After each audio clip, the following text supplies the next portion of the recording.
50. Good Work and Good Works.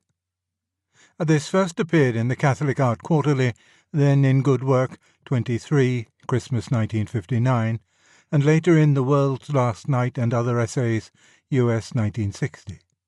It is now in Screwtape Proposes a Toast, 1998. Good works, in the plural, is an expression much more familiar to modern Christendom than good work. Good works are chiefly almsgiving, or helping in the parish.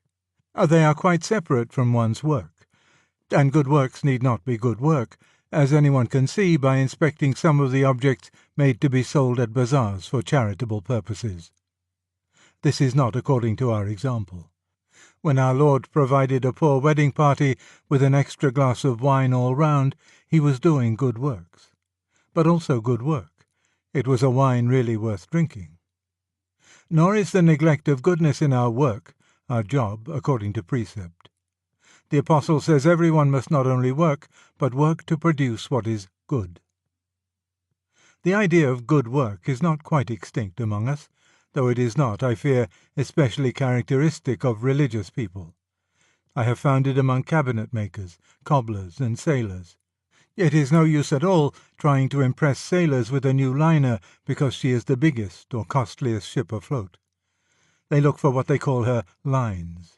They predict how she will behave in a heavy sea. Artists also talk of good work, but decreasingly.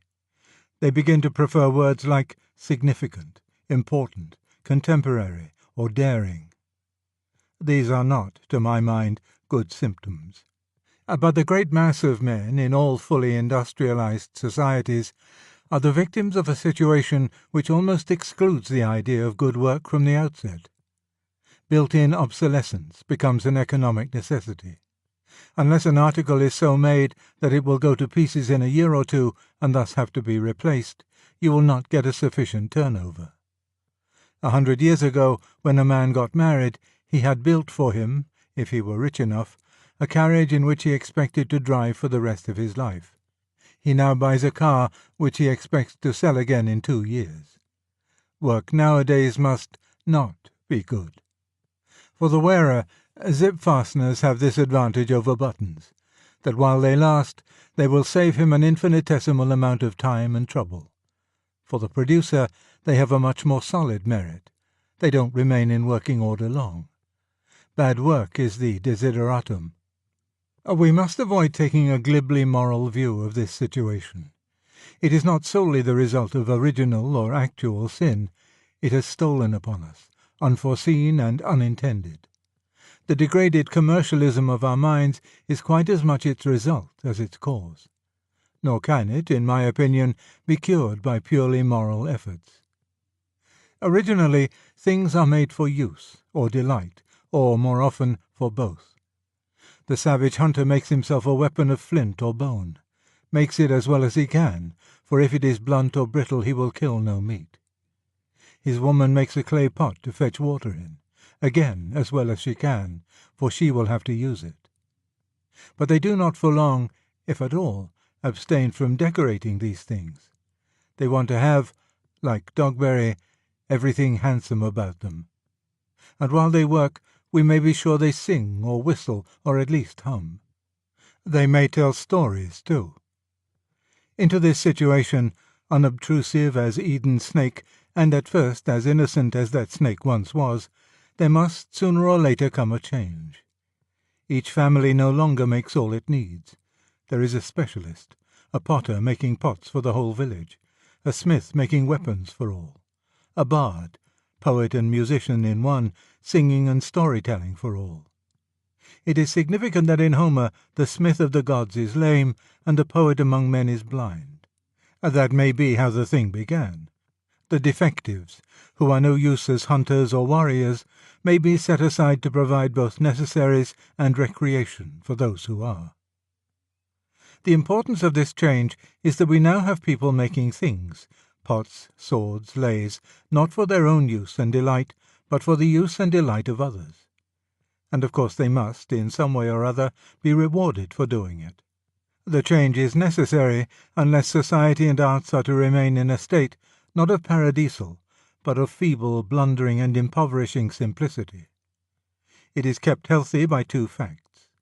First, these specialists will do their work as well as they can. They are right up against the people who are going to use it.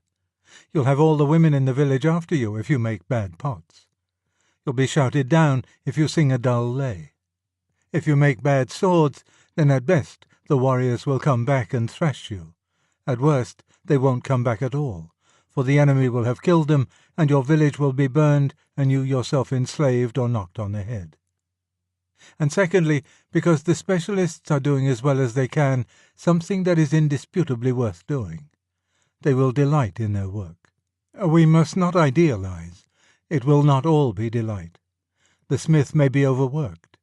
The bard may be frustrated when the village insists on hearing his last lay over again, or a new one exactly like it, while he is longing to get a hearing for some wonderful innovation. But by and large, the specialists have a life fit for a man, usefulness, a reasonable amount of honour, and the joy of exercising skill. I lack space, and, of course, knowledge, to trace the whole process from this state of affairs to that in which we are living today. But I think we can now disengage the essence of the change. Granted the departure from the primitive condition in which everyone makes things for himself, and granted, therefore, a condition in which many work for others, who will pay them, there are still two sorts of jobs. Of one sort, a man can truly say, "I am doing work which is worth doing." It would still be worth doing if nobody paid for it. But as I have no private means, and need to be fed and housed and clothed, I must be paid while I do it. The other kind of job is that in which people do work whose sole purpose is the earning of money, work which need not be, ought not to be, or would not be done by anyone in the whole world unless it were paid. We may thank God there are still plenty of jobs in the first category. The agricultural labourer, the policeman, the doctor, the artist, the teacher, the priest, and many others are doing what is worth doing in itself. What quite a number of people would do, and do, without pay. What every family would attempt to do for itself in some amateurish fashion, if it lived in primitive isolation. Of course, jobs of this kind need not be agreeable. Ministering to a leper settlement is one of them. The opposite extreme may be represented by two examples. I do not necessarily equate them morally, but they are alike by our present classification. One is the work of the professional prostitute, the peculiar horror of her work. If you say we should not call it work, think again. The thing that makes it so much more horrible than ordinary fornication is that it is an extreme example of an activity which has no possible end in view except money. You cannot go further in that direction than sexual intercourse, not only without marriage, not only without love, but even without lust. And my other example is this. I often see a hoarding which bears a notice to the effect that thousands look at this space, and your firm ought to hire it for an advertisement of its wares. Consider by how many stages this is separated from making that which is good. A carpenter has made this hoarding. That in itself has no use. Printers and paper-makers have worked to produce the notice, worthless until someone hires the space, worthless to him until he pastes on it another notice, still worthless to him unless it persuades someone else to buy his goods, which themselves may be ugly, useless, and pernicious luxuries that no mortal would have bought unless the advertisement, by its sexy or snobbish incantations, had conjured up in him a factitious desire for them. At every stage of the process, work is being done whose sole value lies in the money it brings. Such would seem to be the inevitable result of a society which depends predominantly on buying and selling. In a rational world, things would be made because they were wanted. In the actual world, wants have to be created in order that people may receive money for making the things. That is why the distrust or contempt of trade, which we find in earlier societies, should not be too hastily set down as mere snobbery. The more important trade is, the more people are condemned to, and worse still, learn to prefer, what we have called the second kind of job. Work worth doing apart from its pay, enjoyable work, and good work become the privilege of a fortunate minority. The competitive search for customers dominates international situations. Within my lifetime in England, money was, very properly, collected to buy shirts for some men who were out of work. The work they were out of was the manufacture of shirts. That such a state of affairs cannot be permanent is easily foreseen. But unfortunately, it is most likely to perish by its own internal contradictions in a manner which will cause immense suffering. It can be ended painlessly only if we find some way of ending it voluntarily. And, needless to say, I have no plan for doing that. And none of our masters, the big men behind government and industry, would take any notice if I had. The only hopeful sign at the moment is the space race between America and Russia.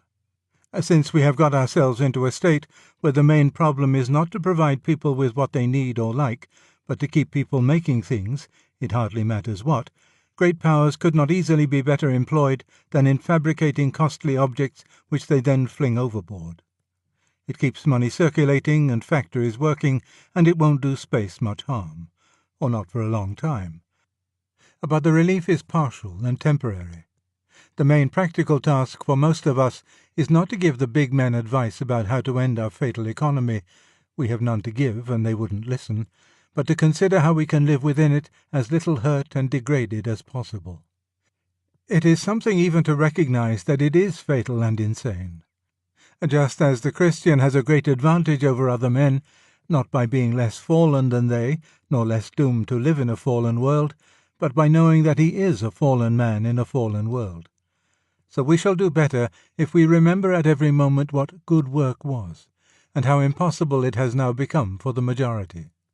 We may have to earn our living by taking part in the production of objects which are rotten in quality, and which, even if they were good in quality, would not be worth producing, the demand or market for them having been simply engineered by advertisement.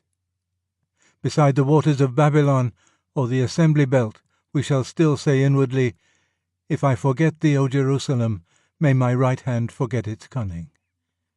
It will. And of course we shall keep our eyes skinned for any chance of escape.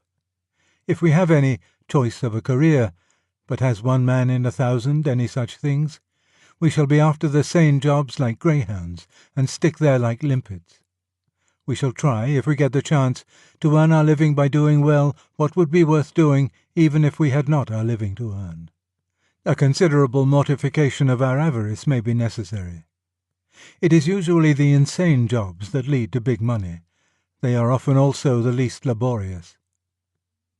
But beyond all this there is something subtler. We must take great care to preserve our habits of mind from infection by those which the situation has bred. Such an infection has, in my opinion, deeply corrupted our artists. Until quite recently, until the latter part of the last century, it was taken for granted that the business of the artist was to delight and instruct his public. There were, of course, different publics.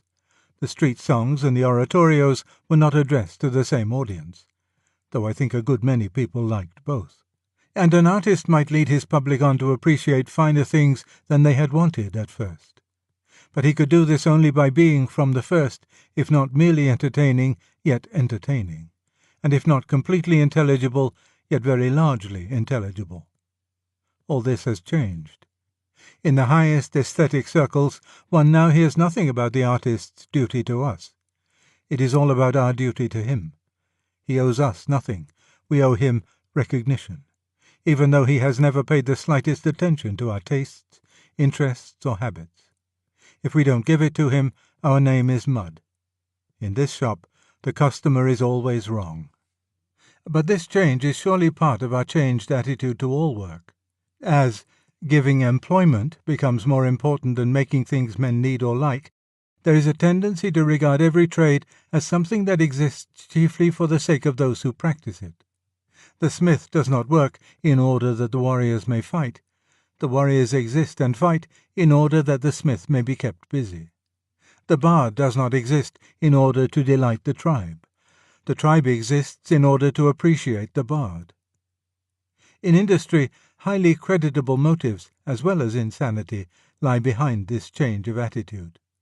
A real advance in charity stopped us talking about surplus population and started us talking instead about unemployment. The danger is that this should lead us to forget that employment is not an end in itself. We want people to be employed only as a means to their being fed, believing, whether rightly who knows, that it is better to feed them for making things badly than for doing nothing. But though we have a duty to feed the hungry, I doubt whether we have a duty to appreciate the ambitious. This attitude to art is fatal to good work. Many modern novels, poems, and pictures which we are browbeaten into appreciating are not good work because they are not work at all. They are mere puddles of spilled sensibility or reflection. When an artist is in the strict sense working, he of course takes into account the existing taste, interests, and capacity of his audience. These, no less than the language, the marble, or the paint, are part of his raw material, to be used, tamed, sublimated, not ignored or defied. Haughty indifference to them is not genius nor integrity. It is laziness and incompetence. You have not learned your job. Hence, real honest-to-God work, so far as the arts are concerned, now appears chiefly in lowbrow art, in the film, the detective story, the children's story.